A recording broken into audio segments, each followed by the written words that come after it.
जलन। ममता बहुत ही सीधी और प्यारी लड़की थी।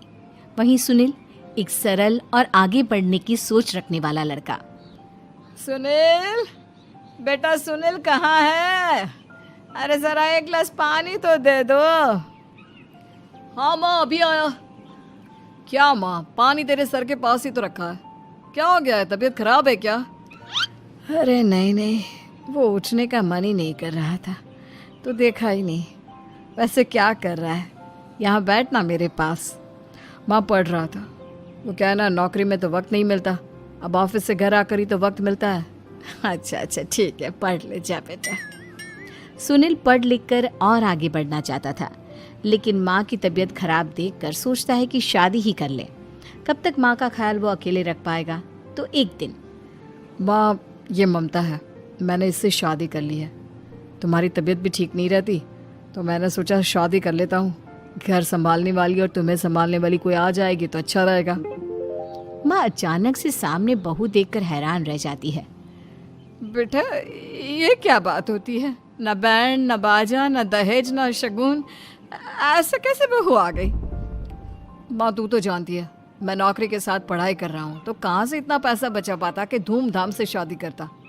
वैसे भी माँ, लोग तो आकर खाकर निकल जाएंगे, इसलिए बस वैसे ही। माँ जी, मैं आपका ख्याल रखूंगी। वैसे भी ये आगे की पढ़ाई कर रहे हैं, अच्छा कुछ कर गए तो सबके दिन फिर से अच्छे आ जाएंगे। सास को ममता की बात ठीक तो लगती है, लेकिन मन में कहीं ना कहीं लगता है कि कहीं बहू बेटे को लेकर फुर्र ना हो जाए और फिर तो वो रह जाएगी अकेली। बेटा देख, मेरा जो कुछ भी है वो सुनील ही है, और सुनील का भी अब इस दुनिया में मैं ही हूँ और कोई नहीं। क्या सुनील? बिल्कुल माँ, लेकिन आज से ममता भी मेरे जीवन का अहम हिस्सा है, जैसे तू है। सास को बड़ा बुरा लगता है कि उसकी सल्तनत में कोई और हिस्सेदार कैसे हो सकता है। कैसे कोई और उसके 30 साल के बेटे की जिंदगी में अचानक से आकर बराबर का हिस्सेदार बन सकता है। देख बहू, मैं भले थोड़ा बीमार रहती हूँ, लेकिन इसका मतलब यह नहीं कि घर की चीजों में मेरा कंट्रोल खत्म हो गया है। मैं आज भी इस घर की रानी हूँ, समझी? बेटा सोचता है कि ये माँ को अचानक से क्या हो गया। कल तक जो माँ कहती थी कि जिंदगी का कोई भरोसा नहीं, वो अचानक से जंग के मैदान की झांसी की रानी कैसे बन गई? माँ क्या हो गया है? सब ठीक है ना? अचानक कैसी बात कर रही हो? ममता का आज पहला दिन है, स्वागत करो उसका। आसपास की आंटियों को बुलाओ, नई दुल्हन की मुंह दिखाए करवाओ।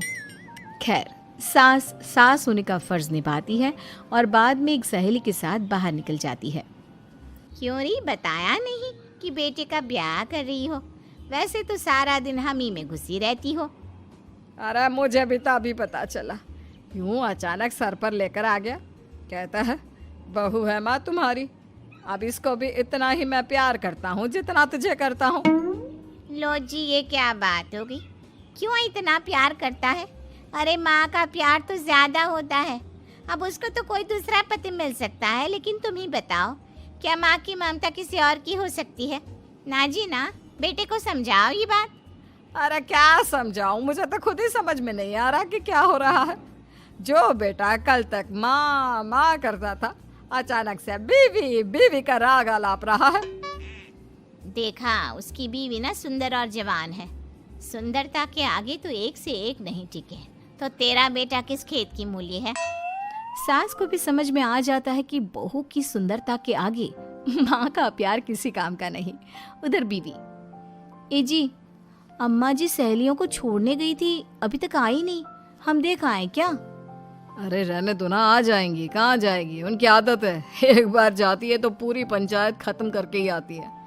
अच्छा ही है, खाना वाना खा कर गई होगी। छोड़ो ना, घूमेगी तो खाना पचेगा, नहीं तो ऐसे ही खाट पकड़ लेगी। बहू भी शांत हो जाती है। उधर सास सोचती है कि आज थोड़ा देर से ही घर जाती हूँ, जब बेटा परेशान होकर ढूंढेगा तब मजा आएगा। बीवी को खुद ही पता चल जाएगा कि माँ के आगे उसकी दाल नहीं गलेगी। लेकिन वहीं दूसरी ओर घर पर, ए जी, माँ जी अभी भी नहीं आई, हमको तो घबराहट हो रही है कि क्या करें, जाकर पता करें किसी के घर। अच्छा, कहाँ जाओगी ये भी बता दो। पहला दिन है तुम्हारा इस घर में और एक ही दिन में मोहल्ला छानोगी क्या? हाँ, तो आप भी तो नहीं जा रहे हैं ना, हमको फिक्र हो रही है। अरे यार, ये रोज का है अम्मा का, खाओ और सो जाओ। बस फिर क्या था, बेटा बहू खाना खाते हैं और कमरे में सोने चले जाते हैं। उधर जब सास को कोई देखने नहीं आता तो वो हार कर घर आ जाती है, जहाँ वो देखती है कि सारे घर की लाइट्स बंद है। सास को गुस्सा आता है, बहू, ममता बहू कहाँ हो? लेकिन सारे दिन की थकी बहू को ऐसी नींद आती है जैसे किसी ने भांग की गोली खिला दी हो। वो तो नहीं उठती। उठकर आ जाता है बेटा। अरे क्या बात है अम्मा, काहे चिल्ला रही हो? अरे सो जाओ ना, सुबह की थकी है बहू, वो सो रही है। जोर से बोलोगी तो नींद खुल जाएगी उसकी। माँ को गुस्सा आ जाता है। फिलहाल तो सो जाती है, लेकिन मन ही मन ढेर सारा जहर बहू के लिए भरा होता है। सुबह बहू चाय बना रही होती है कि सास धीरे से गैस तेज कर देती है, जिससे चाय का बर्तन जल जाता है। और जैसे ही बहू चाय का बर्तन उठाती है, उसका हाथ जल जाता है। मेरा हाथ जल गया। वो जोर जोर से चिल्लाकर इधर उधर भागती है कि सास थोड़ी देर में उसके हाथ में पानी डाल देती है। हाय रे बहू, क्या कर रही हो? पहली बार रसोई छुई हो क्या? सासू माँ गलती से गैस तेज रह गई थी और बर्तन जल गया, जिससे मेरा हाथ जल गया। हाय रे, कितना गंदा दाग। छी छी छी छी, मुझे तो उल्टी आ रही है तेरा गला हुआ मांस देखकर। तू ना मुझे अभी साथ से खाना मत लगाना। बहू भी खुद का हाथ देखती है तो उसे भी रोना आ जाता है। कुछ दिनों के बाद सास की सहेली आती है, बहू चाय बनाकर लाती है। उसके जाने के बाद सहेली कहती है, बहू की सुंदरता ऐसी है कि कोई भी दीवाना हो जाए। वैसे तेरे बेटे का क्या हाल है?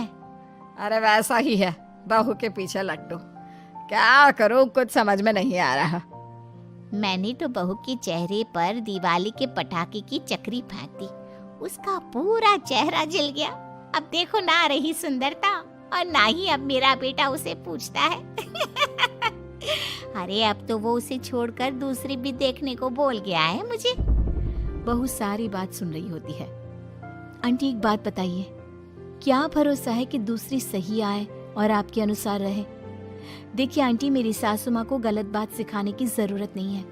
हमारा परिवार साथ में खुशी से रह रहा है। देख बहू, मेरी सहेली की बेइज्जती ना कर, वही अच्छा रहेगा तेरे लिए, समझी? बहू नहीं मानती है। वो बार बार उनकी सहेली को घर से निकल जाने को कहती है। तभी सास की सहेली पास के चूल्हे से लकड़ी लाकर बहू के चेहरे पर लगा देती है। बहू जोर जोर से रोने लगती है। अरे ये क्या कर दिया? मैंने कहा किया, ये तो तूने किया। तू ही नहीं चाहती थी कि बहू बेटे के साथ रहे, भला मैं क्यों करूंगी? मैं तो चली, निपटो अब। बहू रो रही होती है, दर्द से चिल्ला रही होती है, लेकिन सास उसे डॉक्टर के पास नहीं ले जाती। तभी पति आता है। क्या हो गया ममता? ये दाग कैसे लगा? तुम कैसे जली?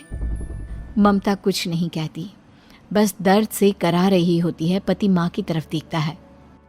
हो ना हो माँ, ये पक्का आपका काम है। आप ही ममता से जला करती थी ना। देखना माँ, अब पुलिस आएगी, केस बनेगा, लेकिन पहले मैं ममता को अस्पताल लेकर जा रहा हूँ। सभी अस्पताल जाते हैं, जहाँ डॉक्टर ममता की सास से कहते हैं, आपने तो नहीं जलाया ना बहू को? अब ममता की सास के तो पसीने छूट रहे होते हैं। वो घबरा कर कहती है, ना ना डॉक्टर साहब, कैसी बात करते हैं? हम क्या जलाएंगे अपनी बहू को? डॉक्टर ममता के पति से पूछते हैं। देखिए, क्योंकि ये ससुराल में जली है तो मामला पुलिस का बनता है, तो आप पहले पुलिस को बुलाइए, तभी इलाज पूरा होगा।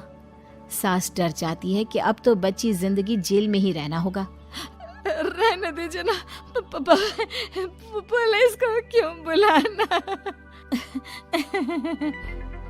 सारी हंसी खत्म हो जाएगी जब पुलिस के डंडे पड़ेंगे। बहू को जलाना भले ही बहुत आसान हो, लेकिन उसके बाद सारी जिंदगी जेल की हवा खाना। सास डर जाती है। पुलिस आती है।